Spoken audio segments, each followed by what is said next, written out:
санкции, война, там это, все красное, да, и что делают люди? Бегут продавать. Там кто-то умный сидит и откупается. Попал в говно, сиди и не чирикай. Не дайте возможность заработать биржевым спекулянтам. Короче, ребят, булки не расслабляем. В чем секретный соус? Я отвечу на вопрос. У всех людей разный рост, и не важно, где ты рос. А в чем секретный соус? Окей, я еще раз отвечу на этот вопрос. Игорь Владимирович, в этот понедельник был обвал на российской бирже. Его уже назвали черным понедельником. Вообще, что это было и как вы думаете, почему случилось? Какие внешние факторы наиболее сильно отыгрывает российские биржи? Ожидание войны с Украиной. Дело в том, что Америка напрочь выигрывает мировую войну, информационную войну. И уже весь мир, реально, от любого сообщения, что вот завтра Россия нападет на Украину, что делает весь мир? Там иностранные инвесторы начинают продавать акции и так далее. Это реально влияет. Они увидели какие-то перепечатки иностранной прессы, что все, санкции, война, все, надо убегать. И второе, ставки. Мы действительно вошли в период высоких ставок или повышающихся ставок. Это сейчас происходит по всему миру, и в Америке, и в России, и так далее. На фоне ставок, естественно, идет спекуляция, что когда ставки растут, вообще говоря, перекачанные акции, перенадутые, они падают, это традиционно. Но в целом, я бы так сказал, российская биржа достаточно фундаментально устроена. На ней не так много пузырей, как, например, на американской бирже. Вот на американской бирже, надо понимать, на этой неделе был обвал некоторых бумаг на 50%, на 30% и так далее, вот этих вот перегретых бумаг. Так что российские коррекции там на 7-10%, это нормально, это не страшно. Поэтому те, кто купил бумаги, не спешите продавать, фиксировать свой убыток вот на этих там небольших коррекциях на российской бирже. Не надо, не дергайтесь. Попал в говно, сиди и не чирикай. Лучше каждый месяц бери определенный процент своих доходов и на это докупай акции. И на просадках ни в коем случае не продавайте. Вы дадите хорошо заработать биржевым спекулянтам, которые на просадке откупают у лохов, акции, а потом на росте фиксируют прибыль. Не дайте возможность заработать биржевым спекулянтам. Вот что я скажу. Вы уже упомянули про международный рынок, что там тоже произошел резкий обвал. Да. Это не только американских компаний касается, это там та же Alibaba туда попала. Там в чем причина? Я очень расстроился, я Alibaba купил, и сейчас, когда я смотрю, Alibaba падает, я такой расстраиваюсь. Да? Но я не собираюсь продавать эти бумаги, потому что, еще раз говорю, фундаментально Alibaba — это очень хорошая бумага, очень хорошая инвестиция. Фундаментально в течение 10 лет эти акции вырастут в 5-10 раз, поэтому продолжаю держать. Почему это происходит на международных рынках? Да та же самая история. Китай сейчас под огромным давлением от Америки находится. Китайское правительство объявило очень большое давление на Alibaba и на Tencent, на крупнейшие образовательные компании в Китае, на крупнейшие финансовые платформы. Наложились несколько факторов. В результате акции Alibaba, Tencent или крупнейших образовательных компаний идут стремительно вниз. Некоторые потеряли 70% своей стоимости. В Америке тоже сдутие огромного количества пузырей происходит. Перекачанные компании. Во времена ковида, например, очень быстро выросли некоторые компании. Люди сидели дома и пользовались какими-то сервисами. Например, Zoom недавно на этой неделе в 2 раза подешевел. За один день раз. На самом деле надо понимать следующее, что вот эти все колебания — это нормально. Поэтому вы, если инвестируете и начинаете формировать свой пассивный доход через акции, не обращайте внимания на эти колебания. Откроешь Facebook, у всех это, все красное, да, и что делают люди? Бегут продавать. И как вы думаете, почему раскрашивают в красный цвет все эти квадратики? Чтобы людей напугать, чтобы они начали продавать, а там кто-то умный сидит и откупает все. Вот вы сказали, что Alibaba вырастет, и, понятно, очень подробно объяснили, почему, потому что это фундаментальная компания, которая никак не зависит ни от ковида, ни от чего. А вот такие компании, как Zoom, например, они отыграют назад или нет? Это их реальная цена? Такая компания, как Zoom, очень хорошая компания. Zoom стал отраслевым стандартом в области дистанционного доступа. Я думаю, она стоит своих денег, но она действительно была переоценена во времена ковида, да? Ну, как бы в 2-3 раза. Поэтому ее коррекция на фоне вот 50%, но она не выглядит как такой неразумный. Я думаю, со временем, когда в любом случае мир будет все больше и больше в стандарте взаимодействия в деловом, там, в общественном, да, это дистанционное совещание и так далее, Zoom восстановит свою стоимость. Ну, я лично не покупаю акции Zoom именно потому, что есть такая, называется, правильное время для покупки акций. И я никогда не покупаю акции, когда они уже находятся на пике. Например, вот сейчас можно купить, конечно, акции Apple. Они будут дальше как там расти, там. Но текущая капитализация Apple, например, более 2 триллионов, там, условно, 2,5 триллиона долларов. Ну хорошо, в следующие 5 лет она может стать 5 триллионов. И то не потому, что она будет расти, а потому, что доллар будет терять свою покупательскую способность. Ну окей, за 5 лет сколько индекс составит? В 2 раза. Это нормальный индекс. Ну, это будет примерно такая же доходность, как многие другие вложения. Поэтому я имею, например, альтернативные вложения на уровне в 2 раза за 5 лет. Поэтому я инвестирую туда, а не в акции Apple. Вот. Ну, вот мои такие предпочтения. На общую экономическую ситуацию ситуация с коронавирусом влияет, в том числе в России, потому что у нас там рекордные цифры, люди болеют и так далее? Восстановление рынков после коронавирусного удара, оно практически завершилось. Но дело в том, что радости-то нет. Мы находились на уровне ниже плинтуса, и вот мы восстановились до уровня ниже плинтуса. Но дальше-то мы не будем расти. Есть в мире 20-30 стран, которые очень быстро убегают от всех остальных. Ну, их немного, этих стран, да? Но они очень быстро убегают. А Россия топчется вот в серединке. Ну да, Россия не последняя, топчется в серединке. Поэтому, конечно, на Россию очень сильно влияет дуризм. Дуризм того, как мы, вообще говоря, реагируем на вызовы, на внешние вызовы. Меня вообще напрягает, как государство, как правительство, как наши власти информируют наше население. Вот эти все эти рассказы, что там вакцинированные тоже болеют. Да болеют! Болеют! Да? Ну что может уже повлиять на Россию?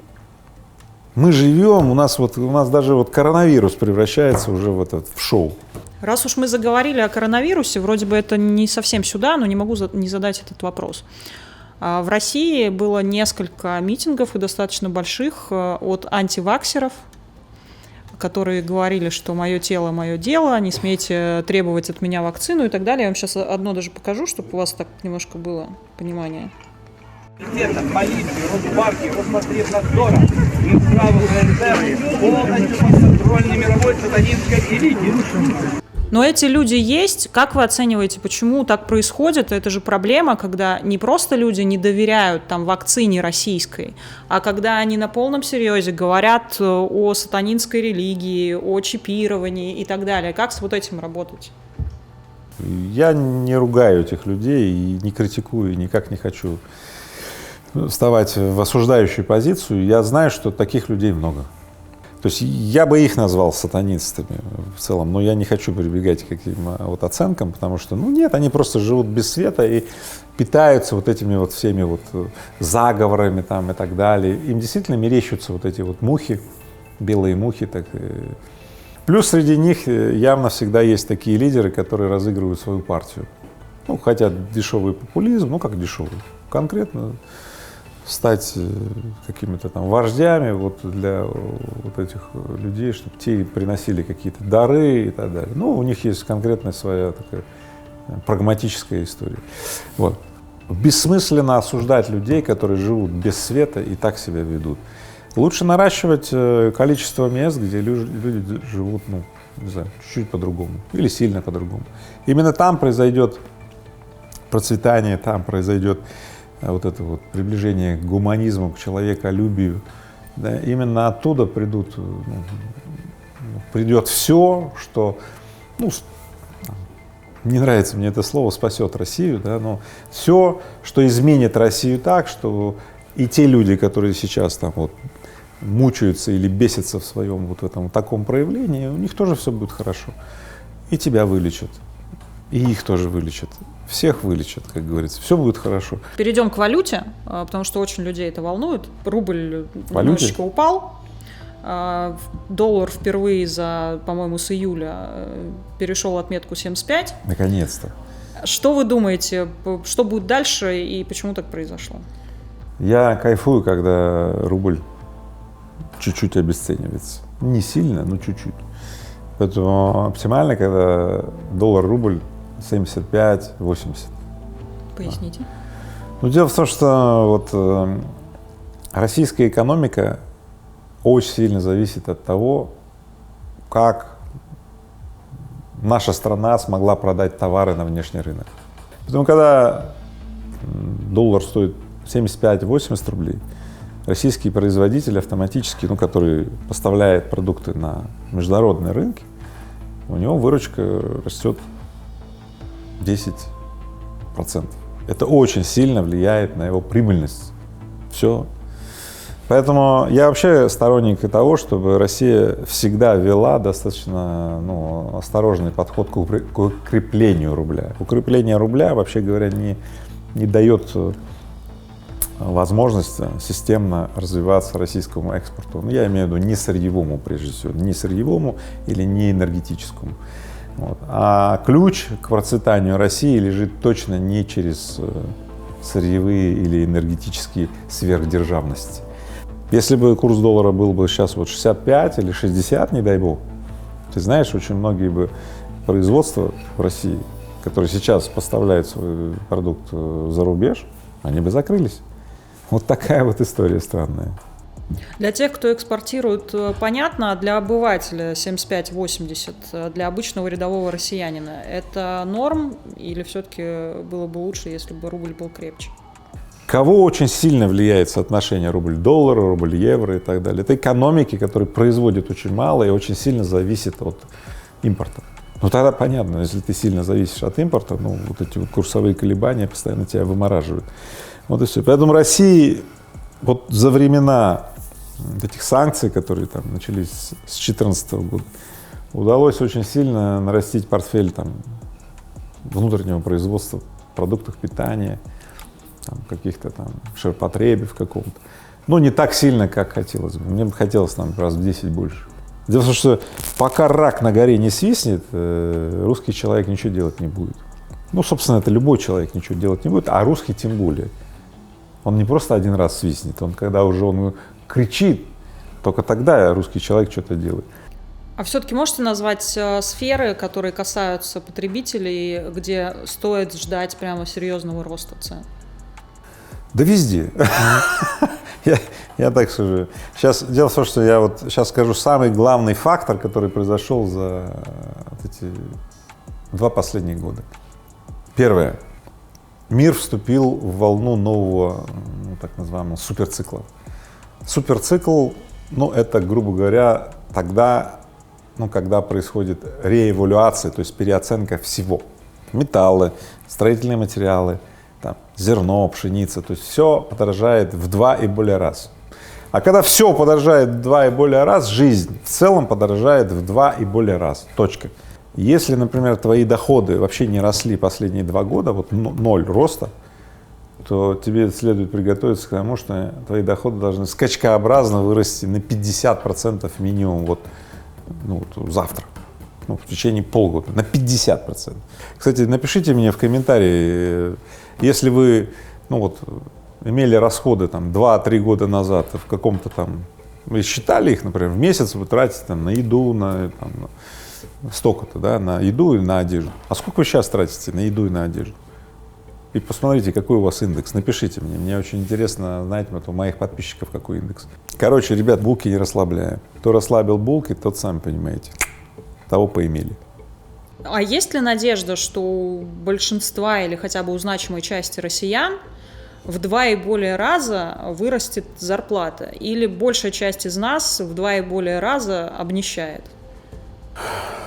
Я же договорился сегодня не расстраиваться. Да. А ты меня толкаешь на это.